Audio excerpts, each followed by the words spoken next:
So, Pavel. Bien, Pavel, muchísimas gracias por estar aquí. Encantado. Bienvenido a España, bienvenido a Madrid y bienvenido a Hazvalor y Hazvalor Managers. Sí, estoy encantado de estar aquí. Como no tenemos demasiado tiempo, Pavel, voy a tratar de ir directo a las preguntas. Voy a empezar con una pregunta más general acerca de tu experiencia. Has conseguido muchísimo a lo largo de toda tu vida. Empezaste como empresario a una edad muy joven, te mudaste a Estados Unidos, creaste tu propia empresa de inversión, cumpliste el sueño americano, podríamos decir. ¿Podrías escribirnos este periodo de tu vida y cómo empezaste a interesar en las inversiones? ¿Y cómo fueron esos años cuando antes de crear y durante la creación de 3G Capital? Sí, siempre desde que puedo recordar que quise ser empresario, simplemente por criarme en un país comunista y luego cuando mi país se independizó, pues surgieron muchísimas oportunidades y empecé a participar en diferentes proyectos. Cuando era muy joven, a los 11, 12 años, primero vendiendo fresas en el mercado, luego vendiendo periódicos, luego vendiendo varillas para la construcción y bueno, al final también creando una publicación. Pues eran negocios muy interesantes, pero no eran muy escalables y yo quería crear un negocio global, algo donde pudiera aprender algo nuevo cada día. Y por eso pensé que tenía que mudarme a Estados Unidos y entonces solicité una beca del gobierno norteamericano para estudiar. Acabé en la Universidad de Western Kentucky y ahí fue donde empecé a aprender sobre Buffett. Buscaba un negocio que pudiera durarme toda mi vida. Y al ver la lista de las personas más ricas en Estados Unidos, lo que decía Buffett me parecía que me sonaba muy bien, que encajaba bien con mi personalidad. Así que para mí tenía muchísimo sentido y entonces creé una pequeña cartera. Más adelante eso fueron los cimientos de 3G Capital. A finales de los 90 estaba ahí en la parte más alta de la burbuja. Yo creo que fue uno de las personas más jóvenes de conseguir unos retornos muy buenos. Había muchas empresas de alta tecnología que estaban ganando muchísimo dinero y algunas no ganaban nada. Pero yo al principio, comparado con el mercado, estaba perdiendo dinero, las acciones 15-20% perdían. El mercado estaba creciendo a doble dígito, a pesar de que estaba haciendo las cosas bien. Pero en un periodo de 3 a 5 años lo he hecho muchísimo mejor que el mercado. Y yo creo que la lección que podemos aprender aquí es que a la hora de invertir un año, no importa, tienes que plantearte una trayectoria de 3 a 5 años. Bien, entonces, como decía Buffett, sí, con la inversión sobre la base de la valoración, sí, efectivamente hay que esperar para ver los resultados. ¿Y cómo conociste a tu socio Corey? ¿Y cómo trabajáis hoy en día? ¿Cómo trabajáis los dos? ¿Cómo os distribuís el trabajo? ¿Y cómo hacéis la investigación de empresas en las que invertís? Bueno, ¿cómo nos conocimos? Bueno, nos conocimos en St. Louis, Missouri, en una empresa tradicional de gestión de activos. Estábamos en la misma oficina, hablábamos mucho de inversiones y nos gustaba hacer las cosas de forma un poquito distinta a la industria más tradicional, porque el gestor los gestores hacían cosas de una manera, pero nosotros queríamos conseguir un retorno desde el principio. Pensábamos que había espacio para hacerlo. Sentíamos, bueno, muchísima pasión por este tema y queríamos independizarnos. Así que fuimos a informar a nuestro jefe que nos marchábamos y yo no pensé que nuestro jefe iba a confiar en alguien que hacía las cosas de forma distinta, porque él era un inversor tradicional y fue nuestro primer cliente, nuestro ex jefe, y ha ganado muy buen dinero con nosotros, así que está muy satisfecho. Esto fue en el 2004, fue cuando empezamos con 3G. Y en cuanto al proceso, cuando ves cómo vas a montar un proyecto, tienes que pensar en la seguridad de los aviones, cómo ha ido mejorando la seguridad en los aviones. Cada sistema tiene un sistema de backup y ese sistema de backup tiene otro sistema de backup, de soporte. Y nosotros lo que hacemos es llevar a cabo nuestros procesos de forma independiente para asegurarnos de que haya una redundancia a la hora de invertir. Si encuentro una idea de inversión que me parece interesante, yo no le cuento nada a Cory porque yo no quiero influir en lo que él piensa. Básicamente voy a llevar a cabo yo todo el proceso de inversión, de la A a la Z. Voy a hablar con mis fuentes. Y si al final del proceso creo que la recomendación debe ser de comprar, pues ya le hablo de ello a Cory y le digo, mira, creo que en esta empresa hay que invertir. Y entonces él, a su vez, hace su investigación de AZ independientemente del trabajo que he hecho yo. Al final comparamos los resultados de nuestras investigaciones y vemos si estamos de acuerdo. Y si estamos de acuerdo, tomamos la decisión de comprar. Ahora bien, si no estamos de acuerdo, vemos dónde están las diferencias. A lo mejor estábamos utilizando unos conjuntos de datos distintos o teníamos información distinta y tratamos de ver si podemos llegar a un consenso, con lo cual está basado totalmente en los datos, análisis de los datos, y cuando vemos que esos datos son los correctos, pues ya podemos tomar decisiones de inversión. Al principio, en vuestra empresa, os centraba sobre todo en empresas norteamericanas. Luego decidisteis cambiar en el 2009. Y tengo un par de preguntas. ¿Por qué decidisteis cambiar? Y invertir en empresas que no fueran norteamericanas, invertir en países más arriesgados, mercados emergentes, mercados frontera, asumiendo riesgo de cambio. ¿Cómo decidisteis empezar a invertir en países como China o en Medio Oriente, etcétera? Bueno, yo no creo que he conocido a nadie de esos mercados emergentes que se consideran como mercados frontera. Esos mercados parecen perfectamente seguros. Ellos creen que los otros mercados, los que son mercados frontera o emergentes. Empezamos en Estados Unidos y ahí vimos muchísimas oportunidades. Y con el tiempo nos dimos cuenta de que el mercado norteamericano, que el número de oportunidades de inversión ya se estaban agotando y teníamos que aceptar pues un PER menos atractivo, o bien teníamos que salir de las empresas habituales en las que invertíamos para buscar otras oportunidades. Y entonces empezamos a buscar a nivel internacional.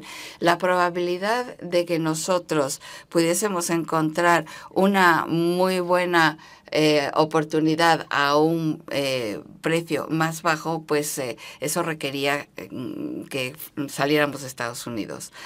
Y el mercado norteamericano es muchísimo más competitivo. Hay muchísimo talento ahí que está buscando buenas ideas de inversión. En cambio, en los mercados frontera, mercados emergentes son mucho menos competitivos. hay menos inversores a largo plazo sofisticados, ¿no? Son menos sofisticados ahí los inversores, con lo cual es fácil encontrar unas inversiones que ofrecen una buena diferencia entre el precio y el valor. Y en cuanto a riesgo de gestión, tenemos que dar un paso atrás y darnos cuenta de que invertir siempre es algo arriesgado y lo puedes hacer en Estados Unidos, en China, en España, en Italia, no importa dónde, siempre va a haber un riesgo. Ahora, nuestro trabajo no es evitar el riesgo, es inevitable, hay que gestionar el riesgo. ¿Y cómo lo hacemos? Pues estudiamos esos mercados en detalle, utilizando redes de fuentes de información para minimizar el riesgo de invertir. Y luego el segundo paso, una vez que ya has minimizado, una vez que has reducido algunos riesgos, lo que intentamos hacer es asegurarnos de que nos pagan bien por los riesgos que estamos asumiendo y también construir la cartera de tal manera que cualquier riesgo que sí se produzca, un solo riesgo, que eso no afecte el resto de la cartera y que no tenga como resultado una pérdida permanente de capital. Para ser más concreto, por ejemplo, riesgo de confiscación. ¿Qué pasa si nos expropian los activos? Porque en algunos de estos mercados los derechos a la propiedad no son tan sólidos como lo son en Estados Unidos. Con lo cual tienes que ser consciente de algunas cosas. Por ejemplo, si estás tratando con algunas industrias en concreto en algunos países, tienes que tener mucho cuidado porque si se trata de una empresa privada en una industria estratégica, puede ser un problema, porque a lo mejor el gobierno va a querer recuperar ese sector porque es estratégico. Entonces, si buscas invertir en sectores estratégicos, pues a lo mejor conviene hacerlo en empresas que tienen una fuerte participación del gobierno porque así estarás mejor protegido. Y luego también el riesgo político, ¿no? Tienes que ver quién está detrás de qué negocio y asegurarte de que no tengan la propensidad de meterse en política. Si tienen una propensidad de meterse en política en algunos de estos países, esto podría tener unas consecuencias muy directas para los accionistas minoritarios. He visto casos así en Rusia y en Turquía. Y esa es otra cosa que estudiamos para asegurarnos de que no nos estamos arriesgando. Siempre hay algo de riesgo, pero tratamos siempre de minimizarlo. Estoy pensando en tu enfoque en 3G, buen negocio, buena gestión y buen precio, buena valoración. En cuanto a la valoración en esa parte de la ecuación, ¿podrías explicarnos qué es lo que consideras barato, qué valoraciones estás dispuestos a pagar y cómo te planteas la metodología de valoración? Bueno, hoy en día hay muchísimas personas que dicen, bueno, estamos pagando 30 veces por un activo, eso puede ser un gran precio. Yo no estoy necesariamente de acuerdo. Si vemos los últimos 50 o 70 años de historia, lo que vemos es que como media el mercado ha creado 15, 17 veces y estás pagando el doble, te estás colocando en una situación muy arriesgada. Y entonces en nuestro manual un precio seguro a pagar sería de 4 a 11 veces a los beneficios normalizados sostenibles. Estamos hablando de beneficios normalizados, no actuales, porque cada vez que vemos un negocio tratamos de normalizar los beneficios para tener en cuenta la situación económica, que no sea demasiado buena o mala. Y luego nos gusta pagar un múltiplo de 4 a 11 veces. Y para las empresas que crecen muy rápidamente, tenemos que subir. Para los que crecen más lentamente, el múltiplo sería más bajo. Pero sí, de 4 a 11 veces. Ese es el rango. Y si fuésemos a ver nuestra cartera hoy en día, veríamos que el PER de la cartera es de menos de 5 veces beneficios y el retorno es 8,5%. Y muchas de nuestras participaciones son, si eliminamos el cash, pues serían 5 veces beneficios. Hay una pregunta de si puedes dar un ejemplo de una empresa que representaría bien cómo os planteáis las inversiones, cómo gestionáis esos riesgos, cómo definís qué es un buen negocio para invertir. Sí, no quiero dar ningún nombre, pero hay una empresa en un cierto país en un negocio muy concreto. Una vez que eres número 1 en el negocio ERP, ya puede ser Rumanía, Argentina o lo que sea, cualquier país. Normalmente te quedas ahí, no, la gente no cambia. Y esta empresa es número 1 en ERP y en cuanto a sostenibilidad es muy sólida, pero además de esto lo que vemos es que generan un retorno sobre el capital a un muy alto nivel, 35 o 40%, tienen una tasa de crecimiento excelente. Y cuando estamos hablando de los riesgos en estos mercados frontera, pues esa empresa está bien aislada de ciertos riesgos porque algunos de los productos se exportan y la otra parte del producto es local, pero ese mercado es global y toda la competencia que hay, pues el precio siempre lo cotizan en euros, entonces no están sujetos a algunos riesgos.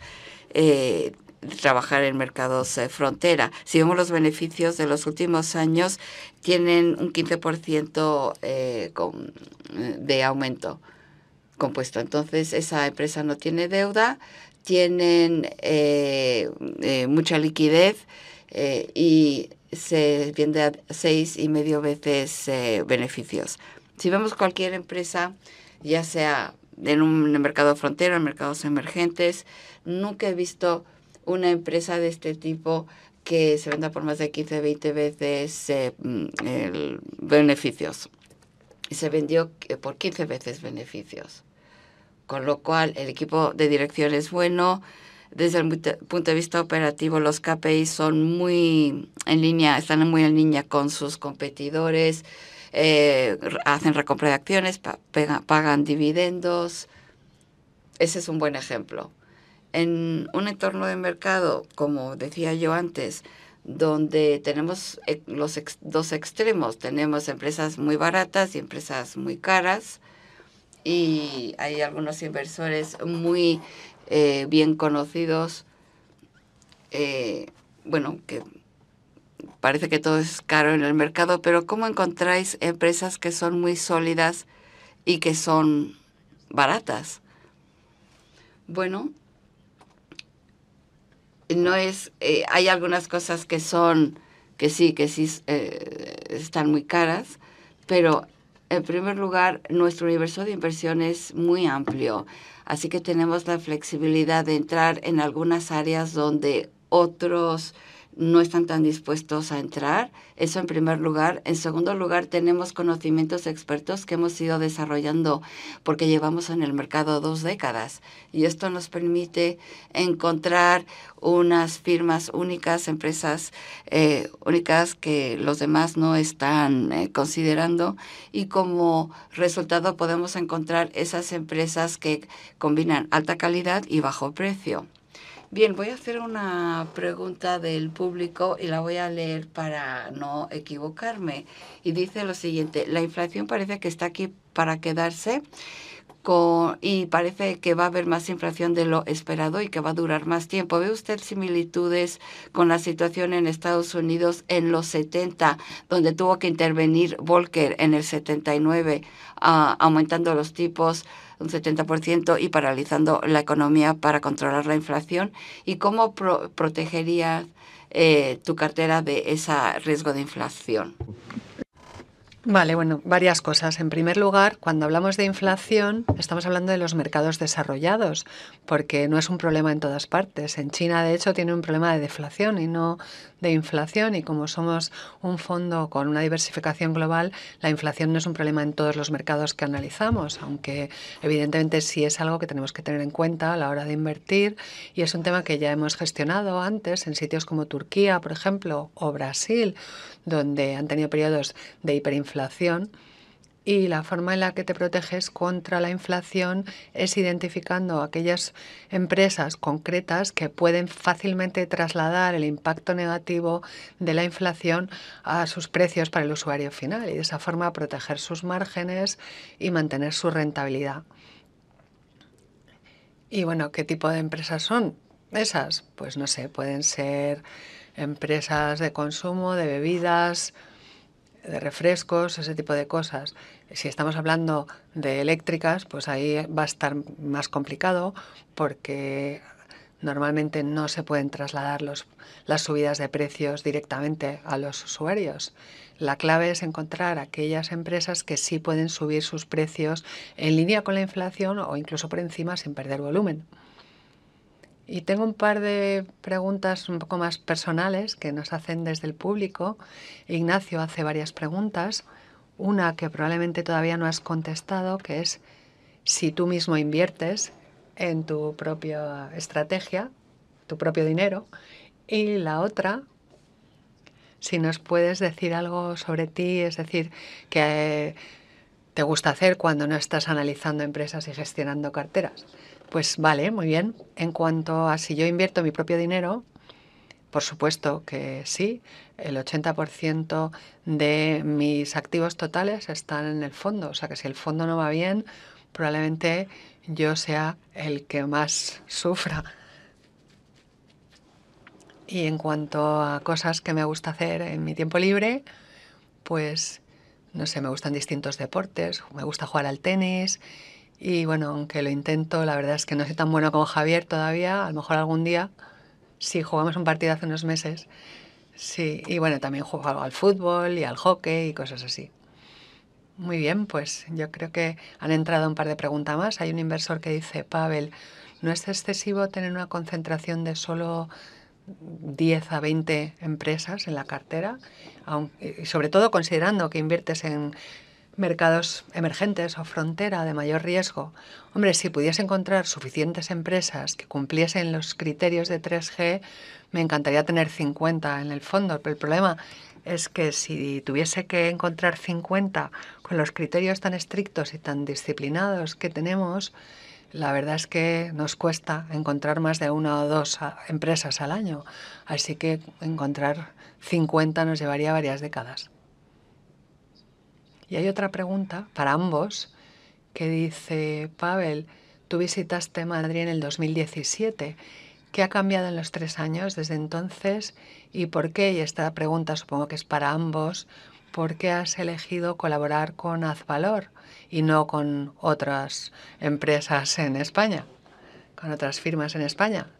¿Quieres contestar tú primero? Pues, bueno, lo que ha cambiado en 3G desde el 2017, evidentemente que la composición de la cartera es diferente, porque hay empresas que no estaban entonces en la cartera, que ahora sí, y otras que estaban, que ya no.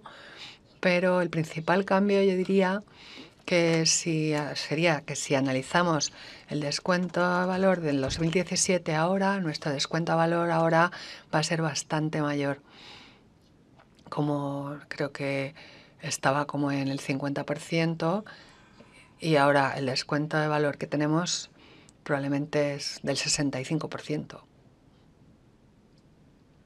Y bueno, en cuanto a la segunda pregunta de por qué Advalor, bueno, porque les interesábamos y a nosotros nos interesaban, y bueno, es como un matrimonio, cómo surgen las cosas.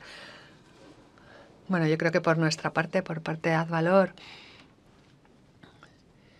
básicamente llevamos haciendo un análisis de Pavel y de 3G ya varios años. Yo conocí a Pavel hace 15 años, de hecho, pero hemos tomado el tiempo necesario para profundizar nuestro análisis de su proceso de inversión, y en los últimos 4 o 5 años, desde que nos conocimos en persona por primera vez en Nueva York, probablemente habremos pasado por 500 o 600 gestoras que hemos analizado a distintos niveles, y en vez de centrarnos en la trayectoria, porque hay muchas gestoras que tienen magníficas trayectorias, para nosotros lo más importante es el proceso para conseguir esa rentabilidad, que sea el correcto, que tengan esa visión a largo plazo, que tengan ese análisis en profundidad de las empresas para evitar pérdidas permanentes de capital y para saber todo lo que se pueda sobre cada empresa.